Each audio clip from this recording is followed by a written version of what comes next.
আসসালামু আলাইকুম।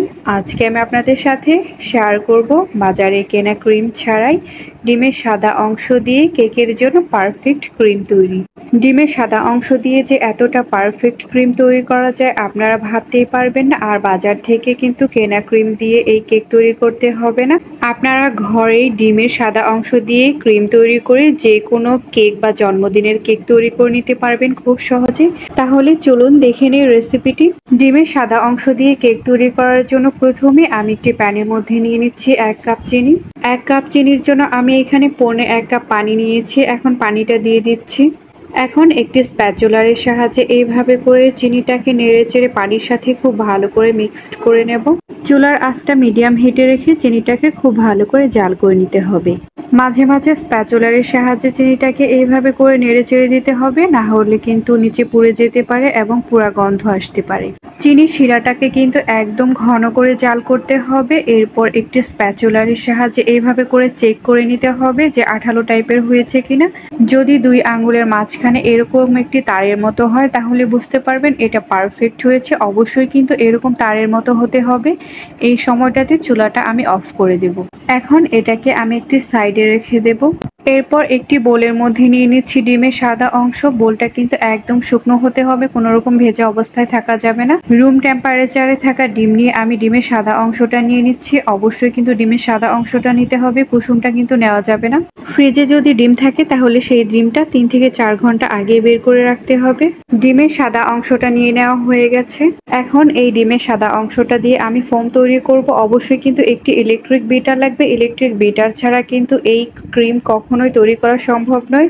এখন এই ইলেকট্রিক বিটারের সাহায্যে 4 থেকে 5 মিনিট খুব ভালো করে বিট করে নেব।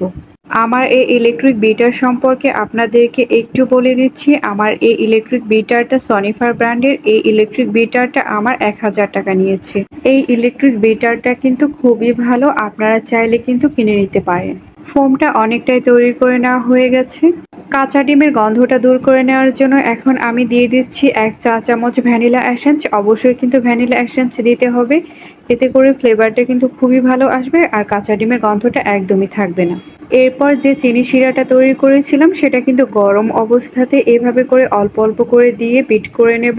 কাঁচা চিনি কিন্তু একেবারে দিতে যাবে না, এতে করে কিন্তু পানি ছেড়ে দিতে পারে। তাই চিনিটাকে এইভাবে তারের মতো তৈরি করে এরপর অল্প অল্প করে দিয়ে এইভাবে বিট করে নেবেন। এতে করে কেকের কিন্তু পারফেক্ট একটা ক্রিম তৈরি হয়ে যাবে। চিনির শিরাটাকে আমি অল্প অল্প করে দিয়ে পুরো 20 মিনিটের মতো খুব ভালো করে বিট করে নিয়েছি। অবশ্যই কিন্তু অনেক সময় নিয়ে বিট করতে হবে, না হলে কিন্তু এই ক্রিম থেকে একদম পানি ছেড়ে দেবে। ক্রিমটা আমার তৈরি করে নেওয়া হয়ে গেছে। এই ক্রিমটা তৈরি করতে আমি প্রায় 20 মিনিট বিট করে নিয়েছি। একদম পারফেক্ট একটা ক্রিম তৈরি করে নেওয়া হয়ে গেছে।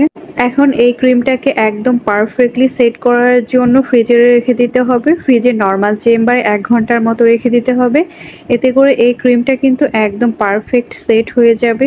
এখন এই ক্রিমটাকে ফ্রিজে রেখে দিচ্ছি 1 ঘন্টার জন্য।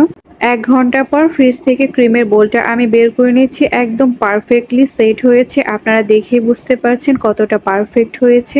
যদি আমার এই ক্রিম তৈরির রেসিপিটি আপনাদের ভালো লাগে তাহলে অবশ্যই লাইক, কমেন্ট এবং শেয়ার করবেন। ইউটিউব থেকে দেখে থাকলে কিন্তু সাবস্ক্রাইব করবেন, আর ফেসবুক পেজ থেকে দেখে থাকলে কিন্তু ফলো করবেন।